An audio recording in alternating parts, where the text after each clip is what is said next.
सोलिगासिनो दं बिटिसिआव बिसायख'थिनि गोख्रों बारहावा। गोबां बिजाथिफोरनि गेजेराव दं गिदिर फिसा केसफोर। बिटिसि बिसायख'थियाव गुबुन गुबुन अजद थानाय बिजाथिफोरनि होंगो दोंगो। बिटिसिनि बिजाथिफोरनि बेरेखायै गुबुन गुबुन पुलिस थानायाव सोलिगासिनो दं केस। सोर बिजाथिनि बेरेखायै मा अजद दं, सोर बिजाथिया मा गथायदोंमोन एफिडेविटआव। बिटिसि बिसायख'थिनि नमिनेशन गथायनाया जोबनानै थांबाय।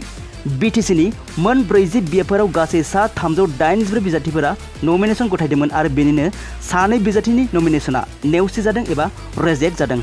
नमिनेशन बिलाइजों लोगोसे एफिडेविट गथायनायाव गुबुन गुबुन बिजाथिफोरनि आन्दोआव थानाय गुबुन गुबुन बाथ्राफोरा सोराङाव फैदों। दिनै बिटिसिनि बिजाथिफोरनि नमिनेशन गथायनायनि गुबुन मोनसे खौरांखौ नोंथांमोननो फोरमायगोन। नमिनेशननि बिलाइ गथायनाय बायदिब्ला गोबां माखासे बिजाथिफोरनि बेरेखायै अजद बेरखांदों। सोरनिबा बेरेखायै गोनांथार अजद, सोरनिबा बेरेखायै सरासनस्रा अजद, सोरनिबा बेरेखायै जिउ फोजोबनायनि अजद, सोरनिबा बेरेखायै हुमखि होनायनि अजद आरो सोरनिबा बेरेखायै ब्लेकमेलिंनि अजद। बिदिब्ला नोंथांमोना मिथिना ला जे सोरनि बेरेखायै गुबुन गुबुन थानाफोराव मा केस एबा अजद सोलिगासिनो दं।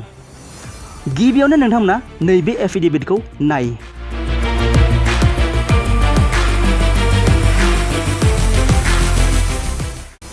बेनो जादों बिजेपि दोलोनि दतमा बियाबनि मनरन्जन ब्रह्म। मनरन्जन ब्रह्मनि बेरेखायै गुबुन गुबुन थानायाव मोनगु अजद दं। बरबरुवा पुलिस थाना 111/2023, गल्फ ग्रीन थाना केस नम्बर 158, भङागर पुलिस थाना 239/2022, सोनाब बेंगल कलाघाट थाना 635/2022 आरो बायदि बायदि।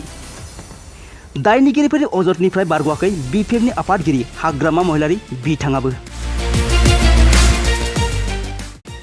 चिरांदुवार आरो देबरगाव बियाबाव बिपिएफनि बिजाथि हाग्रामा महिलारिनि बेरेखायै अजद दं। Chief judicial magistrate Kokrajhar 120/B/500।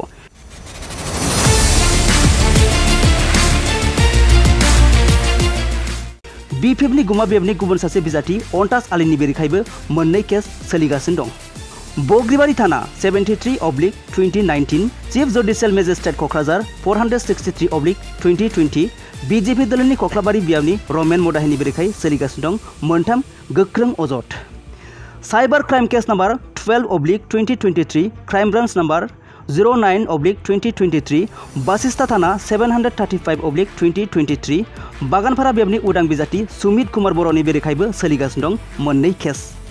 बासिस्ता थाना 256/2015, फानबाजार थाना 222/2014, मथंगुरि बियाबनि उदां बिजाथि दिपेन बर्मननि बेरेखायै मोनसे केसा सोराङाव फैदों।